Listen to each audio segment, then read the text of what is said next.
imagem de Cristo nós estaremos meditando. Para tanto, eu peço que você abra sua Bíblia no livro de Apocalipse, capítulo 1. Estaremos lendo os versículos 1 ao 5, até a parte A do versículo 5. Então, Apocalipse, capítulo 1, dos versículos 1 a 5. O texto sagrado nos diz: revelação de Jesus Cristo que Deus lhe deu para mostrar aos seus servos o que em breve há de acontecer. Ele enviou o seu anjo para torná-la conhecida ao seu servo João, que dá testemunho de tudo o que viu, isto é, a palavra de Deus e o testemunho de Jesus Cristo. Feliz aquele que lê as palavras desta profecia, e feliz aqueles que ouvem e aguardam o que nela está escrito, porque o tempo está próximo. João, às 7 igrejas da província da Ásia, a vocês, graça e paz da parte daquele que era e que há de vir, dos 7 Espíritos que estão diante do seu trono, e de Jesus Cristo, que é a testemunha fiel. Pai, no nome do teu Filho amado Jesus Cristo, nós estamos aqui, ó Deus, ó Pai, sedentos por uma palavra que provém de ti, do trono da tua graça, e que o Senhor esteja, ó Deus, em nome de Jesus, edificando o teu povo, consolando, que o Senhor esteja, em nome de Jesus, ó Pai, trazendo calmaria, trazendo tranquilidade sobre as nossas vidas nessa noite, em tempos de incertezas, como nós estamos vivendo, em tempos totalmente de devastação de saúde pública, econômica, política. Ó Deus, as esferas da sociedade humana estão totalmente corrompidas e estão pervertidas, ó Pai. O mundo jaz o maligno, ó Pai, Deus, que o Senhor exerça a tua misericórdia, que a tua misericórdia exceda o teu juízo, ó Pai, sobre as nações, sobre a nação brasileira. Ó Pai, tenha misericórdia, fala conosco por meio da tua palavra. Ó Deus, vivifica-nos hoje, ó Deus, traz vida àqueles que estão, ó Pai, enfermos, aqueles que estão nos escutando nesse momento, que estão, ó Deus, sem esperança, angustiados, tristes, preocupados. Ó Deus, em nome de Jesus, o Pai da consolação, esteja consolando cada irmão em Cristo neste momento. Nós assim te oramos e te agradecemos em nome de Jesus. Amém. Meus amados irmãos em Cristo, no Evangelho segundo Mateus, capítulo 3, versículo 17, a parte B, temos a declaração do próprio Deus, Pai, dizendo o seguinte: este é o meu Filho amado, a quem me comprazo. Então essa é uma das declarações do próprio Deus acerca da pessoa de Cristo. Deus estava afirmando que Jesus é o seu único e que o amava. Jesus, ele é o seu filho, é o único gerado pelo Espírito Santo de Deus, é aquele que veio a este mundo com a missão. Então, aqui Deus, ele afirma que Jesus é o seu único filho, é o seu unigênito, aquele que, porque Deus amou o mundo, a palavra vai dizer em João 3,16, porque Deus amou o mundo de tal maneira que deu seu filho unigênito, para que todo aquele que nele crê não pereça, não morra, mas tenha a vida eterna. Então Deus declara, Deus afirma que em Cristo ele se agradava. Em Cristo, porque ele se agradou de Cristo, seu único filho, seu unigênito, porque ele foi obediente até a morte, e morte de cruz. A morte de Cristo foi em prol de pecadores. E o que isso quer dizer? Que Cristo Jesus foi a oferta pelos nossos pecados, segundo a vontade de Deus. Que Cristo Jesus é o recebedor, ou seja, quem recebeu a maldição do Pai em nosso lugar, aplacou a ira de Deus, ressuscitando a Jesus Cristo dentre os mortos. Então ele aplaca a ira de Deus e ele recebe a punição justa por nossos pecados. Ele mesmo não sendo não tendo cometido pecado algum, ele recebe a punição, ele satisfaz a justiça de Deus. Então, Jesus Cristo, ele morreu e ressuscitou, segundo as Escrituras Sagradas, segunda carta aos Coríntios, capítulo 15, os versículos 3 e 4. Na ressurreição dentre os mortos, o Filho de Deus tornou-se apto para fazer a mediação pelos homens. Jesus é considerado o Messias prometido, a resplandecente estrela do amanhã, a raiz de Davi, o Cordeiro de Deus que tira o pecado do mundo. Então, e que chamou, né? E Jesus, ele sendo o Cordeiro de Deus, ele sendo imaculado, ele sendo santo e justo, ele chama pecadores, ele desperta pecadores, ele vivifica pecadores. E foi assim na vida dos seus discípulos, na vida de Pedro, de João, de Tiago, que seguiram a Jesus, revelando assim a vontade do Pai. Jesus, ele revela a vontade do Pai, ele glorifica o Pai, ele obedece categoricamente ao Pai, ele cumpriu a lei e os profetas. Um desses foi João, filho de Zebedeu, um dos filhos do trovão, né? João e Tiago. Esses eram chamados filhos de Zebedeu. Então João foi um desses que foi liberto, foi um desses que foi salvo da ira de Deus. João, ele estava na ilha chamada Patmos, provavelmente aprisionado no final do governo do imperador romano Domiciano. Então, no primeiro século, o livro de Apocalipse significa, né, revelação, a revelação de Jesus Cristo, o apóstolo João. Então, nós temos esse dado, esse pano de fundo histórico que nos faz refletir acerca do livro de Apocalipse. O livro de Apocalipse significa, né, revelação, como falei.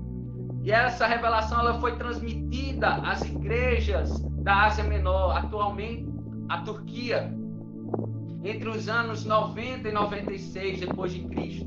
O Senhor Jesus dá essa mensagem a João em um momento difícil, período esse de intensa perseguição e sofrimento. O livro de Apocalipse foi escrito para trazer, meus amados, consolo aos cristãos do primeiro século, bem como para fortalecer as igrejas. Percebam, o contexto aqui é de extrema perseguição, de morte, de sofrimento, onde você, a declarar que você era um cristão, você tinha seus bens confiscados, você era arrastado em praça pública, você era colocado em postes em chamas, você era decapitado. Então, esse livro ele traz consolo, ele traz refrigério para aqueles irmãos que estavam sem esperança alguma. Então, João recebe essa revelação, o anjo dá essa revelação a João, revela a vontade de Deus para o seu povo, para a sua igreja, no primeiro século.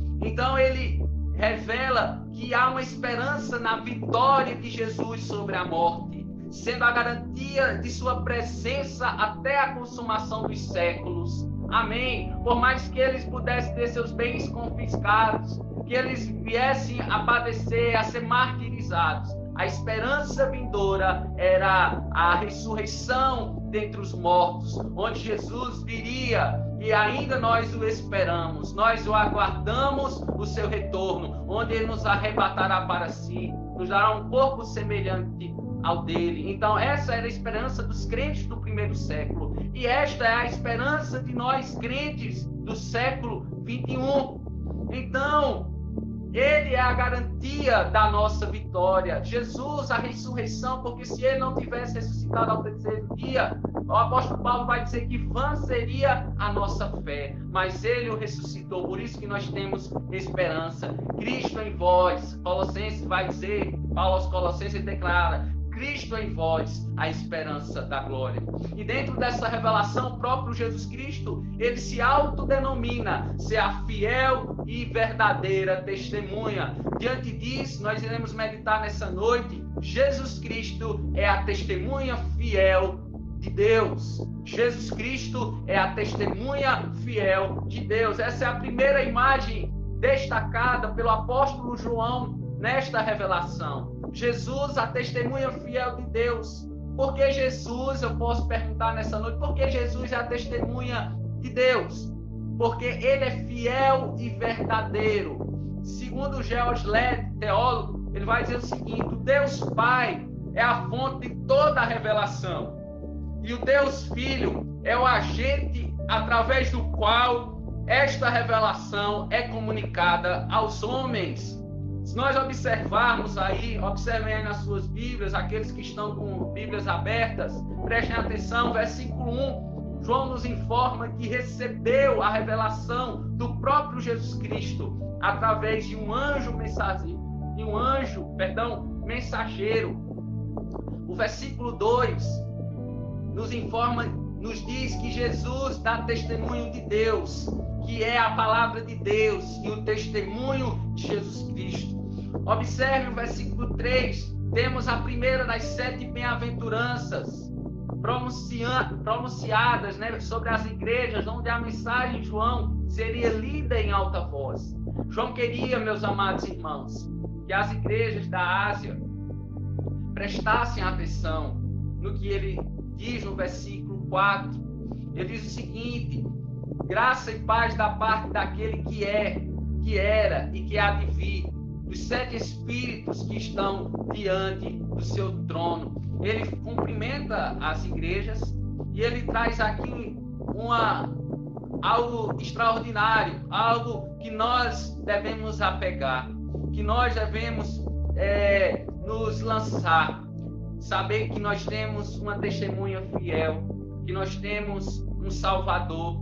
E João era essa porta-voz desta testemunha fiel, daquele que é, que era e que há de vir. O Alfa e o Ômega, o princípio e o fim de todas as coisas, o Todo-Poderoso, o Criador e Consumador de todas as coisas. Meus amados, bem como nós entendemos este Consolador, ele não é somente o Criador e sustentador de todas as coisas, o Senhor Deus, mas ele é o nosso Consolador. A pessoa do Espírito Santo em sua plenitude, né, na figura dos 7 Espíritos que estão diante do seu trono. Então, nós estamos aqui, João revelando a pessoa bendita do Espírito Santo, aquele que é Consolador.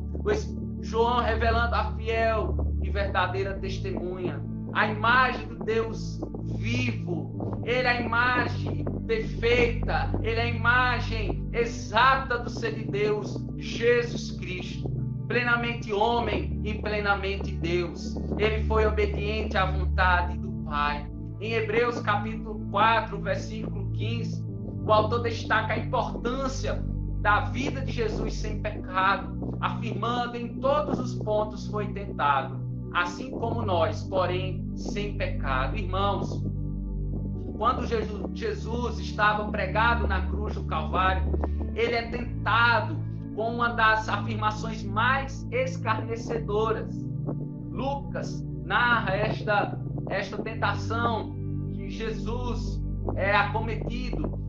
Lucas capítulo 23, versículo 39, vai dizer: se és Filho de Deus, desce da cruz. Um dos malfeitores, um dos criminosos, afirma e tenta Jesus, mas ele foi obediente até a morte, e morte de cruz. Na obediência plena à vontade de Deus, ele permaneceu na cruz, permaneceu sem pecado. Foi assim que ele nos preparou o caminho até Deus, porque ele é o novo e vivo caminho.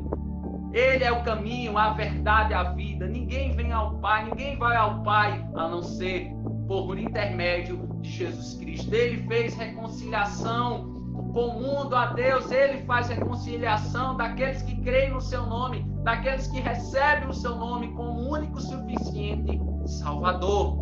Jesus Cristo é o principal mártir.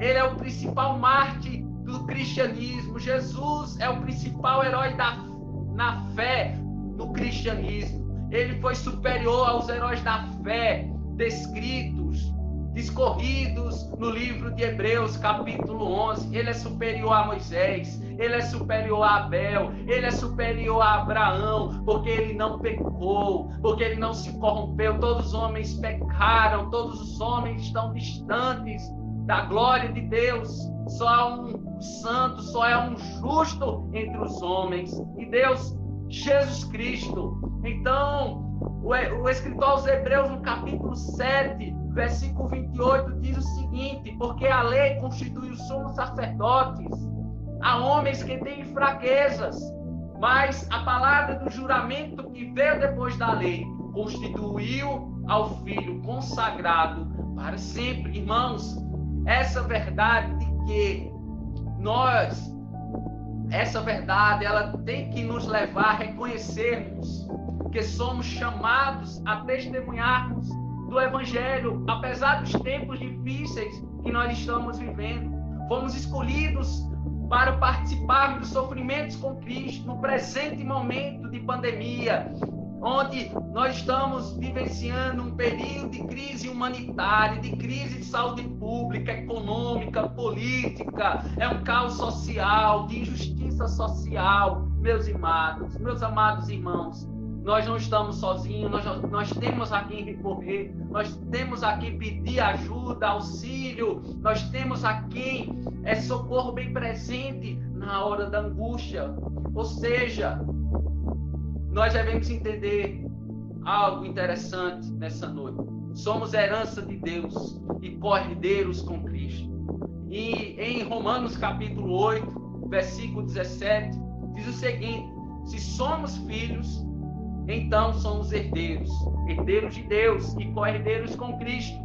Se de fato participamos dos seus sofrimentos, para que também participemos da sua glória.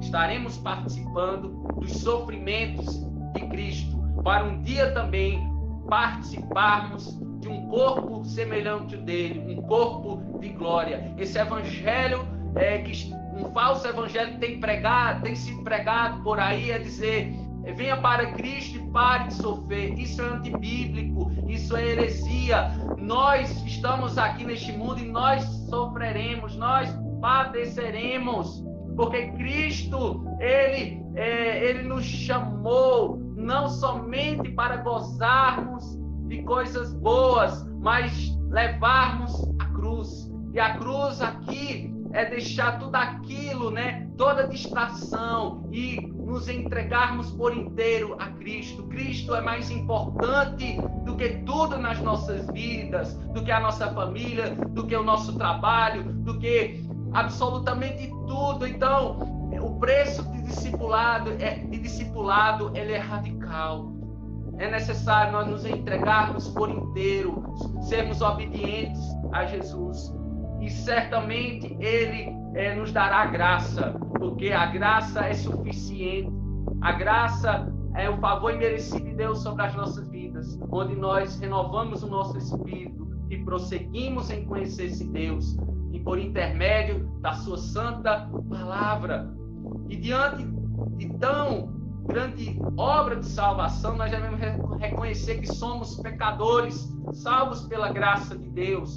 Eu e você, nós não somos melhores do que os ímpios, porque um dia nós fomos pecadores que não reconheciam a graça de Deus, mas um dia o Senhor nos alcançou misericordiosamente, um dia nos alcançou graciosamente, e um dia nós respondemos com fé e arrependimento. Então, que nós possamos rogar. São tempos que nós devemos pedir ao Senhor perdão pelos nossos pecados, pedir perdão pelos pecados da nação brasileira, do estado de Pernambuco, da cidade de Serrita. Então, convoco a você, eu chamo a você a um tempo de humilhação, a um tempo de contrição, a um tempo de pano de saco e cinza. É um tempo de nós rogarmos ao Senhor, suplicarmos pelo perdão dos pecados das nações que tem entristecido o Espírito Santo de Deus, que tem trazido o juízo de Deus sobre as nações. O apóstolo Tiago, como bem o disse o apóstolo Paulo, a epístola de Tiago vai dizer, vai nos revelar uma oração do servo Tiago. Ele vai dizer que a misericórdia de Deus exceda, seja maior do que o seu juízo. Então que nós possamos pedir ao Senhor que a sua misericórdia seja maior do que o seu juízo nesses tempos difíceis que nós estamos ainda passando neste momento, e aí ainda iremos passar, vai se perdurar por esses meses à frente. Infelizmente, né, nossa fé, ela deve estar direcionada a Cristo. A nossa bandeira, ela deve estar posta, deve estar levantada na pessoa de Cristo, porque Ele é o nosso baluarte, Ele é a nossa torre de sustentação, Ele é o nosso castelo forte. Então levante a bandeira de Cristo, não se distraia, não coloque seus olhos nos homens, não coloque seus olhos nas circunstâncias, nas situações, mas coloque os seus olhos na fiel e na verdadeira testemunha, no autor e consumador da sua fé, a pessoa bendita de Jesus Cristo. Meus amados irmãos, Jesus Cristo é o que deu testemunho fiel do propósito e da obra de redenção de Deus. Depois de Jesus ter afirmado ser o pão vivo que desceu do céu, Jesus, ele disse aos seus discípulos, em João capítulo 6, versículo 38, que ele diz o seguinte: desceu do céu, não para fazer a minha vontade, mas para fazer a vontade daquele que me enviou. Ele cumpriu cabalmente a vontade do Pai. E que nós possamos também ser esses servos, esses discípulos, esses seguidores de Cristo, obedientes ao senhorio de Cristo Jesus, porque Ele nos marcou com o selo da promessa, o Espírito Santo da promessa que o mundo não pode receber, mas os verdadeiros cristãos, eles são selados, eles são redimidos e são, não, a morte não conseguirá nos vencer. A morte não conseguiu vencer a Jesus Cristo, e a morte não conseguirá nos vencer, porque é apenas uma serva de Cristo. E ela já cumpriu o seu propósito. Aqueles que recebem a Jesus Cristo, a morte não é vitoriosa sobre estes. A morte não vencerá sobre estes. Nós padeceremos, né? Como todo ser humano, morreremos, essa é uma certeza. Mas ao fecharmos os olhos, nos encontraremos com Cristo no paraíso e gozaremos da sua presença de forma parcial, de forma completa, quando Ele vier sobre as nuvens com poder e glória. Mas diante dessas verdades bíblicas, nós devemos ter algumas atitudes. Em primeiro lugar, confiar no testemunho de Jesus. Então, confie no testemunho de Jesus. Não confie nos homens. Não confie no testemunho de tantas pessoas que têm se levantado neste mundo afora, nas nações. Não confie nos homens. Confie no testemunho de Jesus, que Deus o enviou para a sua glória, cumprindo assim o seu propósito de salvação do homem perdido. Em segundo lugar, uma segunda atitude que nós devemos ter é não acreditar em nenhuma outra testemunha entre Deus e os homens. Nos últimos tempos se levantarão, diz as Escrituras, muitos que dirão: oh, ali está Cristo, acolá está Cristo, vamos olhar naquele monte, Cristo está ali. Mentira, engano. Se levantarão muitos falsos profetas, se levantarão anticristos, pessoas que são usadas pelo inimigo das nossas almas, pela antiga serpente. Então, que nós venhamos aguardar, esperar, se preparar no dia que se chama hoje, orando, lendo devocionalmente das Escrituras, jejuando, o ações com Deus que tem sido esquecido, o jejum que tem sido, essas disciplinas espirituais são os meios de graça que o Senhor nos dá para nós sermos fortalecidos dia após dia. Então, meu amado irmão, muitas coisas acontecerão. Nós estamos, segundo alguns estudiosos, nós estamos vivendo o princípio das dores. São sinais, né? Pandemias, tsunamis, epidemias, né? Até agora a civilização humana não tinha passado, né? Pelo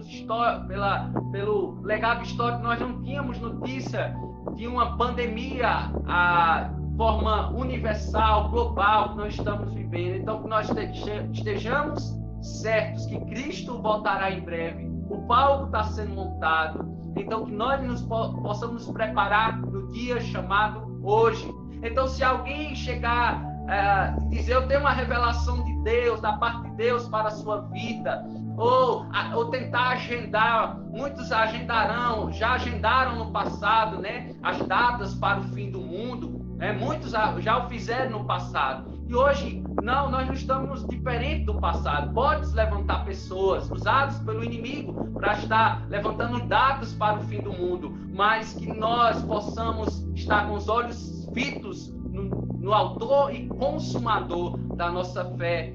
São falsas testemunhas que se levantarão. Eu quero te dizer nessa noite que todas essas pessoas que se levantam com esse propósito de enganar e de mentir são falsas testemunhas. Não existe outro mediador entre Deus e os homens, solos Cristos. Essa é uma declaração da Reforma Protestante. Somente Cristo. Não é Cristo e Maria. Não é Cristo e Joseph Smith. Não é Cristo e Ellen White. Não é Cristo e o profeta Maomé. Não, absolutamente não. É somente o Senhor Jesus Cristo, a fiel e a verdadeira testemunha. Meu amado irmão, nós não podemos deixarmos ser enganados pela mentira, pelo engano, porque Satanás, João, capítulo 8, versículo 44, vai dizer que Satanás, ele é o pai da mentira, ele é a antiga serpente, ele é o enganador das nações, ele é o nosso adversário, e ele se levanta sempre com mentiras e com enganos, e usa a quem ele, assim, quiser para os seus propósitos malévolos. Então que nós, em nome de Jesus, possamos estar com os nossos olhos fitos na fiel testemunha. A terceira e última atitude: se você diz ser discípulo de Jesus, você deve obediência a Jesus. Ele é o Senhor e Salvador de sua vida. Sabemos que haverá, meus amados, momentos de dificuldade. É claro, esta pandemia que tem trazido incômodos para as nossas vidas, questões, né, muito difíceis nós estamos vivendo, isolados, e esse isolamento ele causa tantas males, né, nas nossas vidas. Então esses são momentos de extremo, né, de extrema dificuldade que nós estamos vivendo. São momentos que nós sentimos dor. São momentos de sofrimento, de perdas nas nossas famílias, momentos que parece que o céu tem cor de chumbo, parece que o céu ele está fechado, parece que o céu ele está totalmente distante de nós. Mas eu quero te dizer nessa noite, entenda isso. O cantor Estênio Márcios compôs uma música chamada O Tapeceiro. Então você depois escute na sua casa. O cantor Estênio Marcos, ele compõe uma canção que tem por título O Tapeceiro. Segundo ele, a música retrata o seguinte: nossa vida que é tecida com linhas claras, mas também escuras. Aí quando Deus põe uma cor escura densa lá para tecer o tapete da nossa vida, dói, machuca, traz feridas, meus irmãos. E é ruim, sem dúvida. O fato é que o tapeceiro sabe o que faz, sabe o fim desde o começo. Ele nos ama. Essa tapeçaria é necessária, mas no final, quando estivermos prontos na sua presença, belas obras de arte em tapetes, ele vai dizer: muito bem, você se tornou tudo aquilo que sonhei para você. Então, as provações que nós estamos passando, elas não se comparam com o peso de glória que nós também assim receberemos naquele grande dia, quando o Senhor nos chamar para si, quando o Senhor nos arrebatar. Então, um peso de glória maior para aqueles que esperam ansiosamente, esperando ansiosamente na pessoa bendita de Cristo e Ele nos tomará para si. Ei, Jesus está contigo. Quando você não conseguir caminhar, Ele te colocará nos seus braços. Tenha ciência disso, tenha certeza, tenha convicção disso. Nos seus braços de amor, Ele não te desampara por um minuto sequer. Amém? Vamos orar nesse momento, onde você está. Peça ao Senhor que Ele lhe dê uma fé mais forte, mais robusta, mais firme, mais sólida na pessoa de Jesus Cristo. Porque aqueles que estão em Cristo Jesus estão sobre uma rocha. E esta fé, ela é inabalável, ela não pode ser perecida, ela não pode acabar, ela não pode ser destruída, porque a fé é o firme fundamento, a fé é a certeza das coisas que nós esperamos, a convicção de fatos que não se veem. Aqueles que se aproximam de Deus, é necessário ter fé, porque Deus se agrada daqueles que têm fé no seu Filho Jesus Cristo.